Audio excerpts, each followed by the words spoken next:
Speaking just for myself, I want to have the same experience as any other audience member, so that when I encounter your content, go into your store, that I am recognized as a non-binary person, which is different from other genders, and that my decisions about my purchasing choices are welcomed. As a non-binary person, whenever I encounter a situation where someone says he or she, ladies and gentlemen, acknowledges men and women, but not other genders, I automatically feel excluded. So I love it when people are thoughtful about how can we be more inclusive. I think there's two things that marketers can do to be more understanding of the trans and non-binary experience. The first thing they can do is listen and see what their audience members who are trans and non-binary are telling them.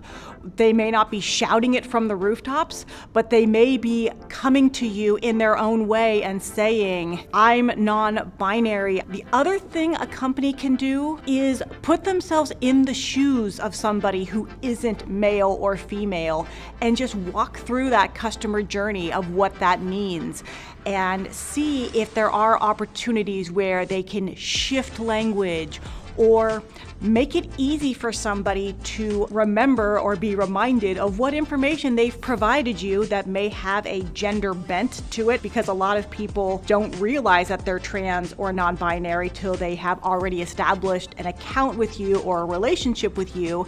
How do they make that update and have that be a seamless process? Think, how might they experience this differently than our cisgender customers or audience members?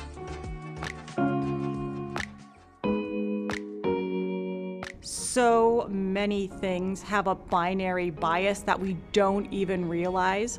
And a lot of it has to do with language. So if ever a company uses the phrase he or she when they could use they are excluding people whose pronouns are they.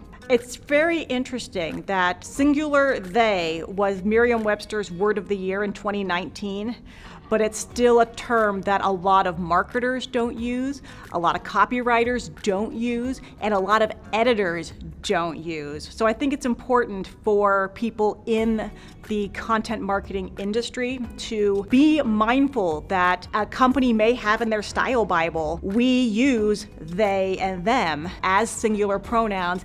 And when you see somebody using that term, don't automatically change it to he or she as a whole phrase, or if it is a reference to a singular person, because I've actually been in that situation where an author had like one sentence about me in their book, used the singular pronoun they, and their editor changed it to she because I have an old lady name. So they assumed I was female. Didn't ask the author, did you mean to use they? And unfortunately, the author missed it in the when reviewing the edits, and it went to print.